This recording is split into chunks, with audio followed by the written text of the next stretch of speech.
All right, let's start with cardiovascular. Okay,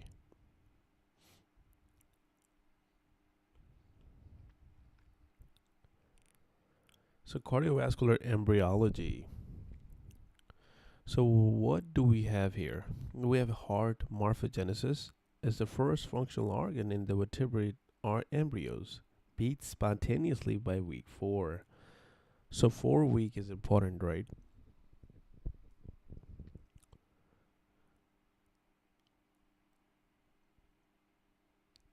We have cardiac looping, that's the primary tube loops to establish left right polarity. Because of the week 4 of development, defect in the left right dynein involved in the left right asymmetry can lead to dextrocardia. So, defect in dynein leads to dextrocardia seen in Cartagena syndrome.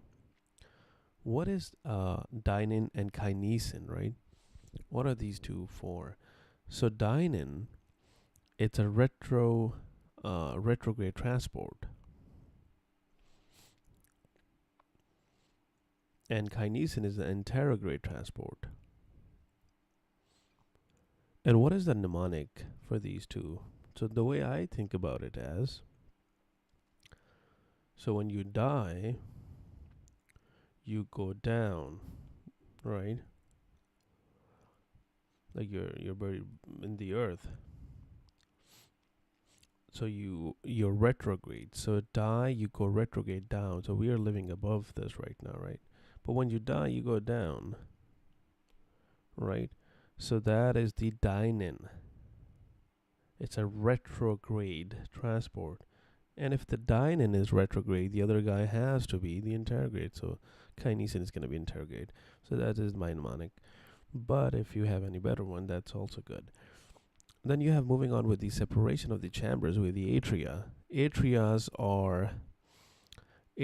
is the, let's look at with the picture here. So you have development of septum primum that grows toward the endocardial cushion, narrowing the ostium primum. Okay, looking at picture here, septum primum, septum primum is growing towards these endocardial cushions, right, and narrowing the ostium primum. Simple. Second thing, ostium secundum forms in the septum primum due to cell death, and that's important due to apoptosis. This happens due to by perforation of the septum primum through apoptosis, cell death, or programmed cell death, in other words, right? So what do we have here? So we have the second one is septum secundum starts forming down in the septum primum due to cell death, and septum primum is still growing towards that endocardial cushion. So we still have this ostium primum, but because of cell death, we have just developed the ostium secundum, and due to cell death in the ostium primum. So if you just, let's say this is septum primum, let's just call this septum primum, which is going towards, let's say, endocardial cushion. While it was going there, so you have the first thing that it is trying to close is the ostium primum, but while it was going there, it itself had some cell death, programmed cell death in the septum primum that open up a new pathway. We call it ostium secundum. Ostium means an opening. Septum is a septum. So remember the vocab here. Ostium secundum and ostium primum. Two openings. Right? And the third thing is you have septum secundum develops on the right side of the septum primum, and ostium secundum maintains the right to left shunt. So they're saying you have now a new thing, which is septum secundum, which starts on the side of septum primum and starts growing towards this trying to close this ostium secundum and going towards ostium secundum, and this would give you right to left shunt. So if you look in this picture, wait, let me erase this. Oh, what? So if you look here, the ostium primum, which was here, right, it has been closed. So we have no more ostium primum. All we are dealing with now at this stage is this opening. This opening is right here again. We will be trying to close this by a new septum. We called it septum secundum. So this guy is going to go down and it's going to try to close this. But there is this is the, now ostium secundum is the one which is going us which is giving us at this point right to left shunt, right? Wait, let's erase this. Right to left shunt. Moving on with the 4 point, that's the ostium septum secundum expands and cover most of the ostium secundum. The residual foramen is going to be called as foramen whale. So they're saying again that this septum is going to grow towards it has grown enough that now we just have a very small opening left, and that small opening, instead of calling ostium secundum, now we're calling it foramen whale because it's a very small opening. Here it's called foramen whale because it is formed by septum secundum going towards the endocardial cushions or towards the other septum secundum, which is they're growing towards each other. Now finally, in the 5th picture, is the remaining portion of the primum. Septum primum forms the one-way valve of the foramen whale. Okay, so here's what it is. Is this septum primum, right? This septum primum, now it forms a one-way valve with the one-way valve of the foramen whale, and foramen whale was the remaining portion, right? And that's all for the atria. Recalling, now just quickly recall. So the primum, give me 1 second. Okay, yeah. So the primum, septum primum is going to go and start developing towards endocardial cushion while it is on way. And why is it trying to close that? Because it's trying to close this opening, which we call ostium primum. While on the way, while it was going there, there was an apoptosis of itself. Programmed cell death, apoptosis, cell death of the primum, septum primum itself, that formed another opening. We call that secondum, primum secundum, right? And now we have secundum to deal with, because the primum will eventually close, right? Now we have secundum to deal with. That secundum, to close this ostium secundum right here, we developed another septum from top. We called it septum secundum, which is going to eventually come and down and close this out. Well, while it does close out, there's still an opening here, and that opening will be called as ostium. That will be called as foramen whale, opening ovale, foramen whale. Moving here, you can see this did close down this ostium secundum, but there is an opening. Still small flap of opening. We call it foramen whale. That flap of opening is formed by two things now. One thing is septum secundum, and one thing is primum, septum primum. A flap is formed called as foramen whale. Okay, and that's all for this atria. Now, looking at the 6th point here, it says septum primum closes against septum secundum, stealing the foramen whale soon after birth by increase in left atrial pressure and decrease in right atrial pressure. So there's a simple thing again. You have the septum secundum here, and you have the septum primum, endocardial cushion, and just atria. So they're saying now that after birth, what's going to happen is your left atrial pressure is going to increase. When the left atrial pressure is going to increase, that pressure is going to push on this primum, septum primum, and this will close this flap. And when you close the flap, there will be no more fluid coming from there's no more from right to left shunt. Okay, and now the 7th point is septum secundum and septum primum fuse during infancy, early childhood, forming an atrial septum. Now, because they're now fused, now the whole thing is known as atrial septum.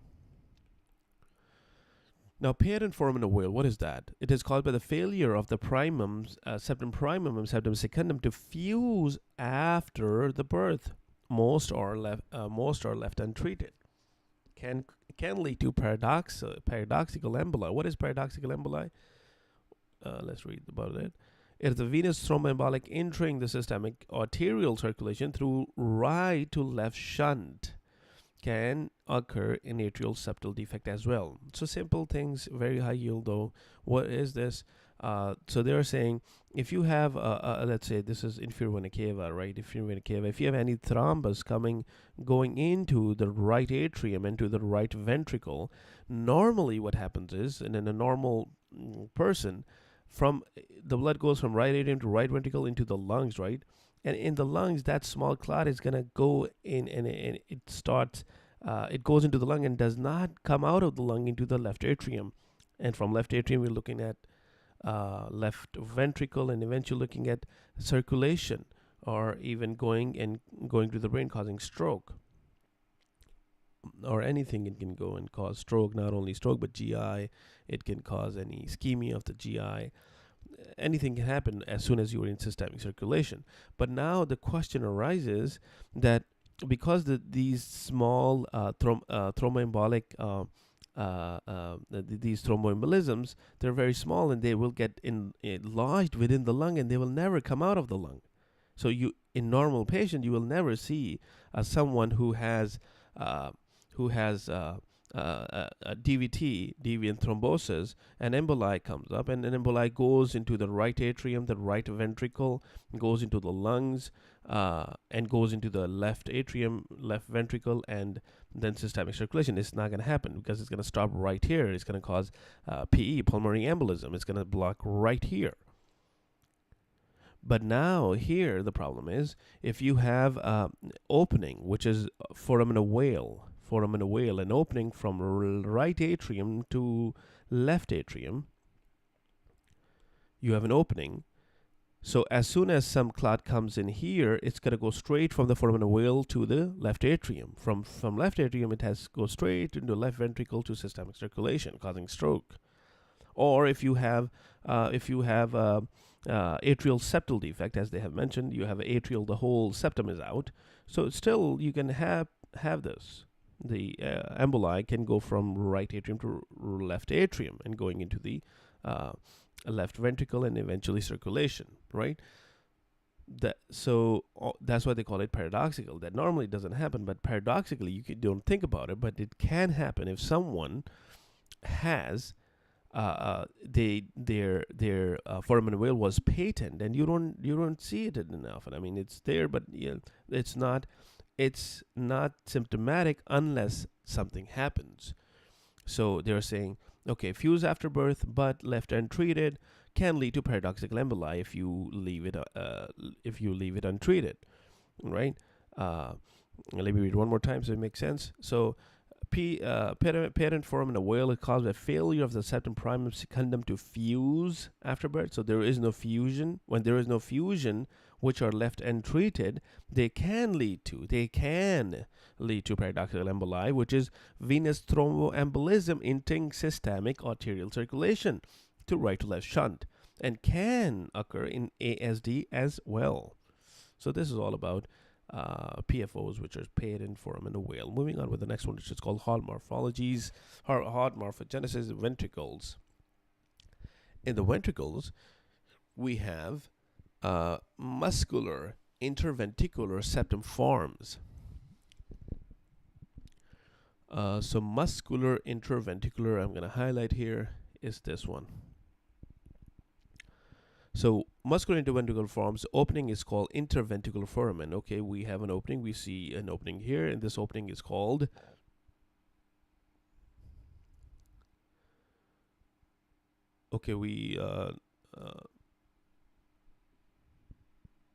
somebody was asking for PFO versus VSD. We're talking about VSD right now. We'll see how they're different. Okay. and I'll explain that. So we have a muscular interventricular septum here, and interventricular foramen is here, right? For this is foramen.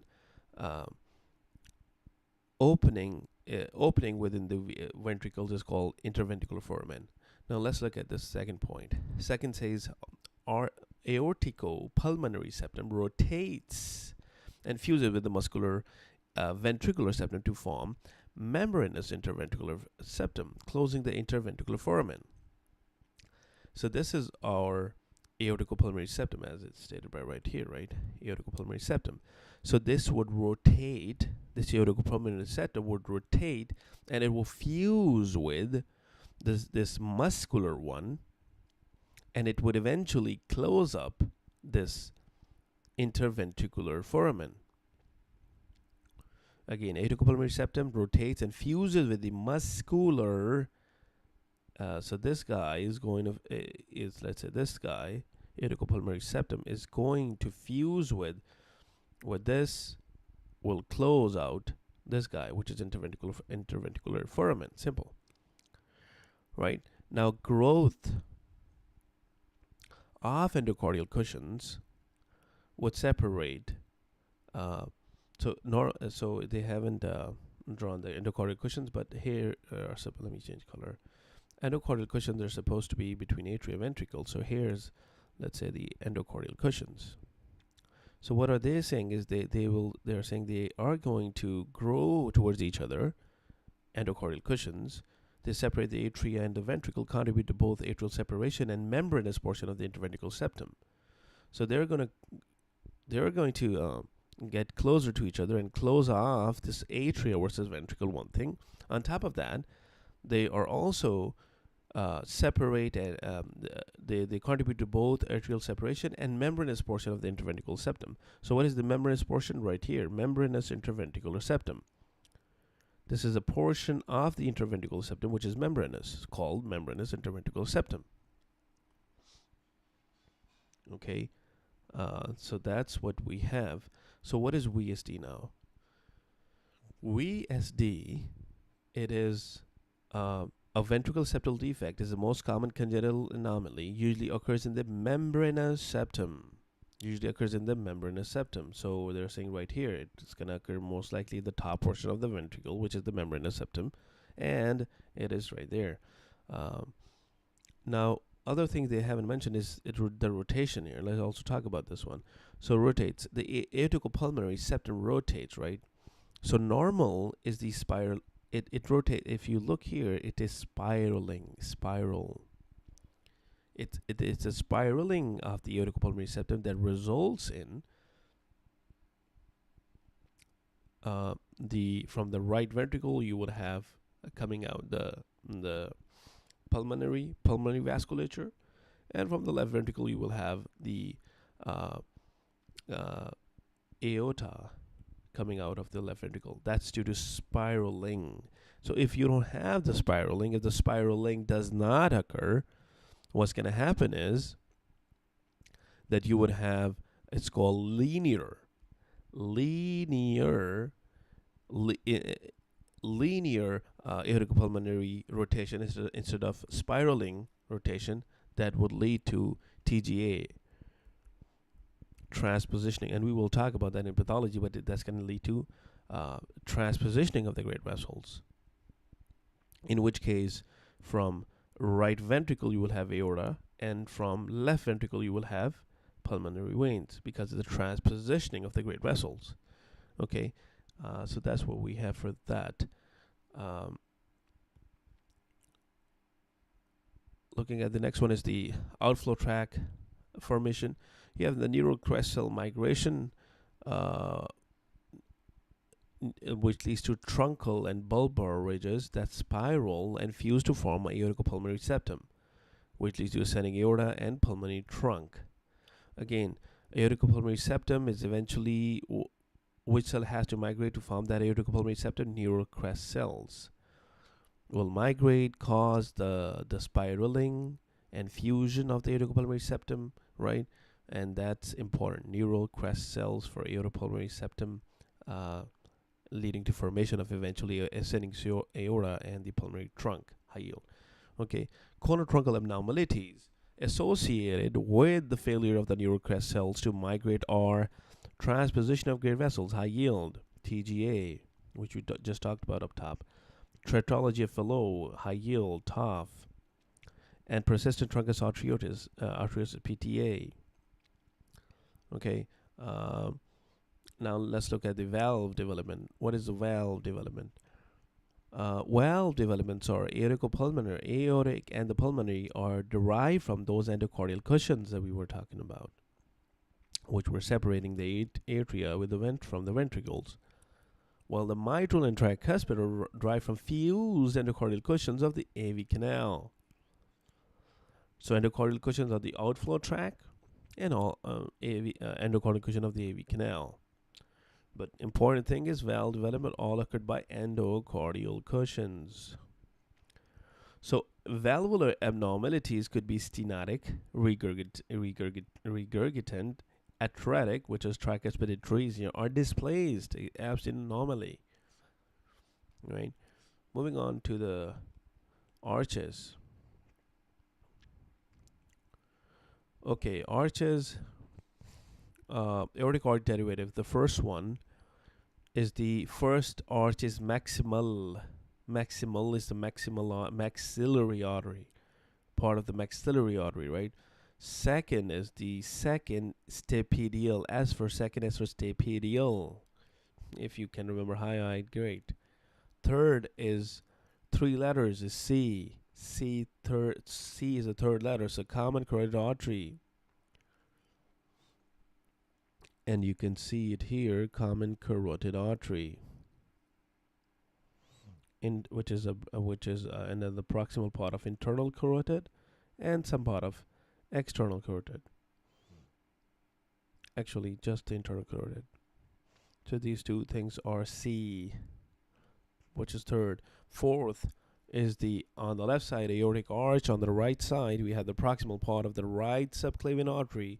4 limbs equals systemic. 4 limbs equals systemic.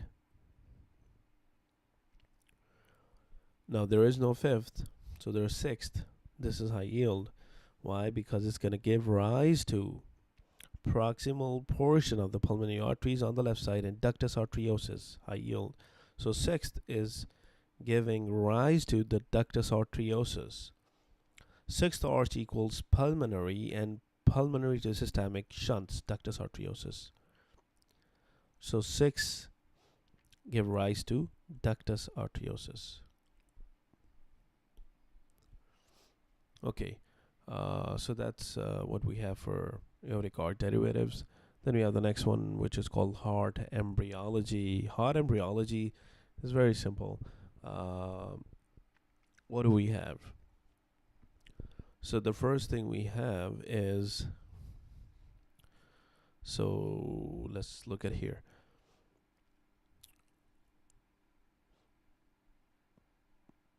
Truncus arteriosus. Truncus arteriosus. Let's actually draw truncus arteriosus, okay? So this is going to be our truncus arteriosus.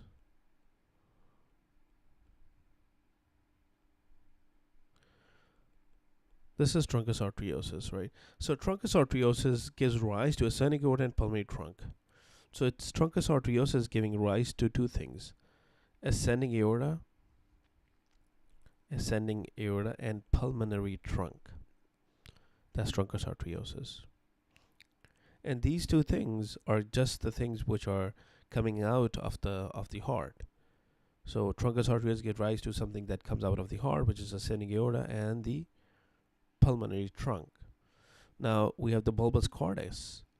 Bulbus cordis.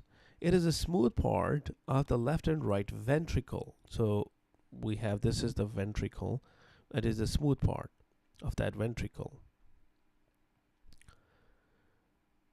Remember the smooth part. Then you have the primitive ventricle. Whenever you see a primitive here in this embryology, primitive always means something which is your trabeculated part.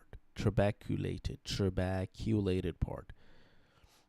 Okay, so primitive ventricle, we're talking about trabeculated part of the left and right ventricle. So we have bulbous cordis we have, and then we would have a trabeculated part of the ventricle, which is going to be your primitive ventricle. Primitive ventricle. This is trabeculated. And then you have this, on top of this primitive ventricle, what are you going to have is you're going to have primitive atria. So you see all these trabeculated parts that are nearby each other. So they're the trabeculated part of the left and right atria. Okay, and then what do we have? After the primitive atria, we have sinus venosus.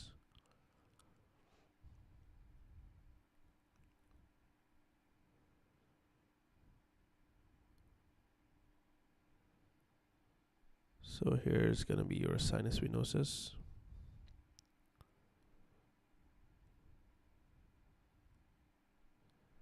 Sinus venosus. So sinus venosus, so we have a left horn of sinus venosus and a right horn of sinus venosus. So here's the left horn of sinus venosus,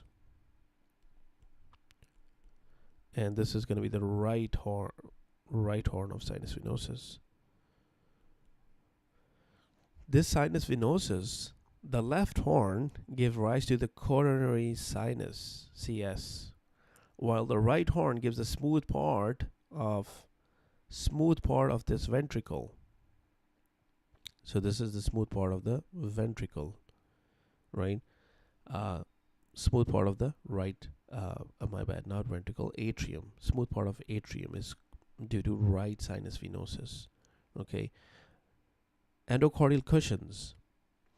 Endocardial cushions are the atrial septum, membranous interventricular septum, AV, semi.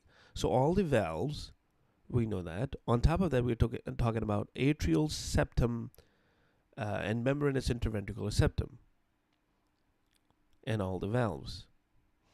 Right? Now, high yield point is about the veins.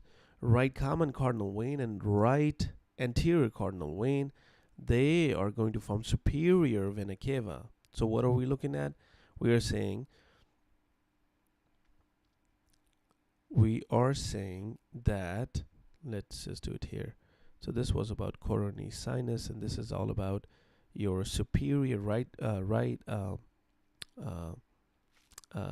sinus venosus is going to give you superior vena cava plus inferior vena cava. Now, specifically, superior vena cava is going to come from your right cardinal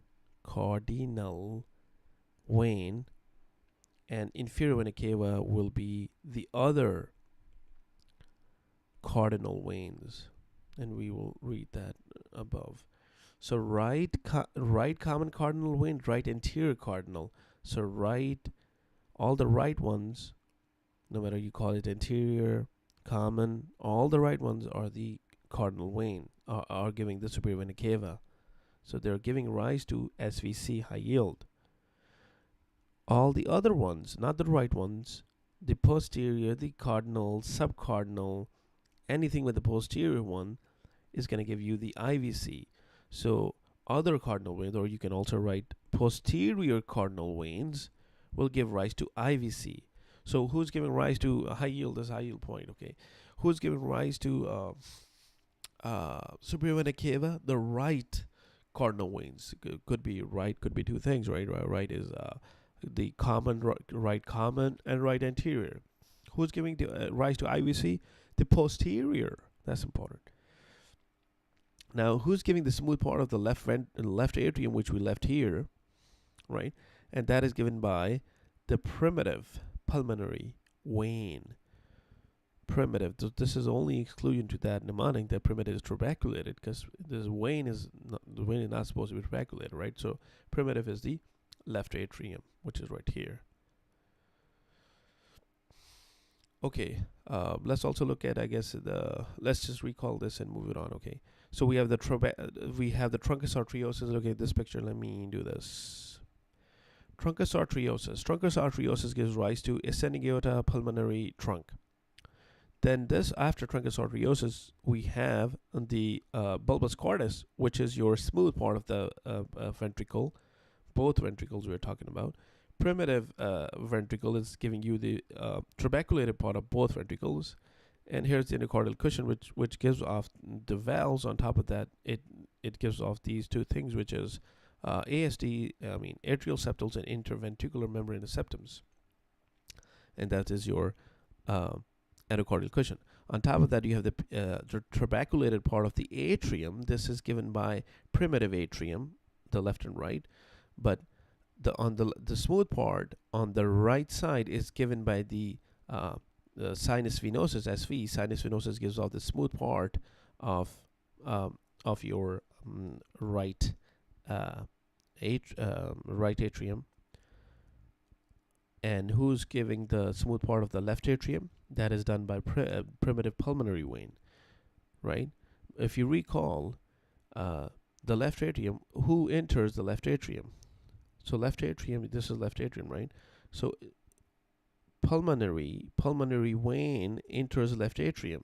So for sure, that's the one which gives the small part of the left atrium. Okay, and now talking about the veins, one more thing for the left one. So we talked about right sinus venosus. Left sinus venosus gives rise to coronary sinus, which is right here, coronary sinus. Now we talked about how superior vena cava and inferior vena cava are formed. They are formed by this. Superior vena cava is formed by the all right cardinal veins, while inferior vena cava is formed by all posterior cardinal veins. And that's all for this heart embryogenesis or embryology. Okay, moving on with fetal circulation. Fetal circulation is very simple, very high yield. What do we have? We have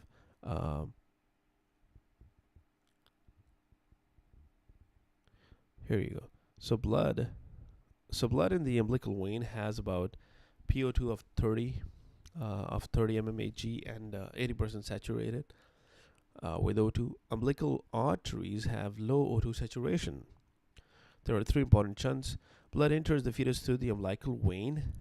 Is right here that the blood enters through umbilical vein from placenta to umbilical vein to the fetus, right? Umbilical vein is conducted via ductus venosus into IVC. If you look here, via ductus, so it is going to bypass the liver. Why does it bypass liver? Because liver is a dense organ. If you go there, you're going to take a lot of your oxygen, which you don't want, and you want to give all that oxygen to more tissues, for example, the cardiac and also the systemic circulation, the brain, and everything else to develop more. So we want to block this thing. How do we block it in the fetus? We block it by there's another pathway, there's another highway, you can call it. It's called ductus venosus, which takes out the blood and goes straight into the IVC, inferior vena cava, bypassing hepatic circulation. Most of highly oxygenated blood reaching the heart via the IVCs directly through the foramen ovale into the left atrium. So it comes here, goes into the right atrium. So instead that most of it goes into the right ventricle in normal people, it goes through this foramen ovale and towards the left atrium. So we are now in the left atrium now. And from left atrium, guess what? It goes into the left ventricle. From left ventricle, it goes out in aorta. Okay. Foramen ovale is used here. Now the next thing is the deoxygenated blood from the SVC passes through the RA to RV. So deoxygenated blood from SVC, superior vena cava, passes through the RA to RV. So they're saying, in other words, that IVC, inferior vena cava, goes straight up like this. Let me change color. Maybe that would be a better way. So IVC comes and goes here straight up.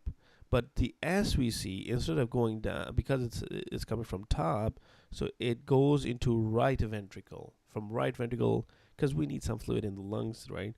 So it goes into the lungs. So from SVC, it goes into the lungs, main bronchus, main pulmonary artery, and through the lung. Instead of going to the lung, from there, it uses the another opening called ductus arteriosus. That from ductus arteriosus is goes into this aorta, right? It goes into aorta, and from aorta it just goes down to descending aorta, and shunt is due to high. From here it goes just down, and the shunt is due to high fetal pulmonary artery resistance. They're saying, why does this happen? It's happened because you have a very high resistance here and here. So the blood, so let me block these out. So the resistance here and here. So when the blood is coming, instead of going into the normal pathway, because there's so much resistance, it just goes into this ductus arteriosus. So what's going to happen at birth? So infant takes a breath. It decreases that pulmonary resistance, pulmonary vasculature resistance, and that causes increase in left atrial pressure versus the right atrial pressure. This leads to foramen ovale closes now because you have more pressure. You have more pressure in the left atrium, so that foramen ovale that we made will close, because the pressure is going to push on the primum, septum primum, and close this flap, and the foramen ovale will close, which we'll call now fossa valis. Increase in O2 from the respiration and decrease in prostaglandins. Two things: increase O2 from respirations and decrease in prostaglandins, because the placenta would separate after birth. What do? Cut the umbilical cord. Placenta separates. When the placenta separates, you no more have prostaglandins. So when you don't have any more prostaglandins, it's going to lead to closure of the ductus arteriosus, which is right here. So who's maintaining important high yield? Who's maintaining ductus arteriosus? O2 and prostaglandins from placenta. So when you don't have, when you have increase in O2, because now you're starting respiration on your own, increase O2, and you don't have any more prostaglandins, it's going to close this ductus arteriosus. Now, if that doesn't close, then you can give NSAIDs, which is indomethacin, ibuprofen, or acetaminophen, help close that parent ductus arteriosus, which leads to formation of ligamentum arteriosum, which is the remnant of ductus arteriosus. Endomethacin ends the PDA. And again, what is the NSAID or endomethacin doing? They're just inhibiting that same prostaglandins, which normally, when you have this placenta cut down, you're gonna not have those prostaglandins. So same thing here. We're giving prostaglandin, we are giving NSAIDs to stop, inhibit those prostaglandins to close this ductus arteriosus. Okay, so PDE1 and E2 keeps PDA open. Prostaglandins are the ones which keep the PDA open. Now let's just recall some high yield points and move on with the next one. What are the high yield points? High yield point is ductus arteriosus comes off from the sixth aortic arch. It is derived from sixth aortic arch. There are three shunts: ductus venosus, foramen ovale, ductus arteriosus. What is the most oxygenated blood in the where is the most oxygenated blood here? The most oxygenated blood is going to be in your umbilical vein. So umbilical vein has most oxygenation because it's coming straight off placenta. What is the most very low to most deoxygenated within this fetal circulation? And that is going to be your right here, which is your inferior vena cava, and the highest is your umbilical vein. Okay, what else we might have? Yeah, that's pretty much all extra. Moving on with this one, and this is going to be the last one before we hit anatomy. So what are the fetal postnatal derivatives? So ductus arteriosus. Ductus arteriosus is going to give you, so how about this? Just think about arteriosus, arteriosum, venosus, venosum, right? And ductus in the fetal structure is going to give you ligamentum, meaning ligament. So ductus arteriosus, ductus means ligament, so ligamentum arteriosum. Ductus means ligament, ligamentum venus means venosum. Excuse me. Okay.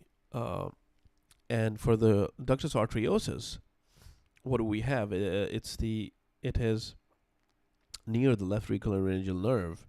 Why is that important? Because that is important when if you were to give in a post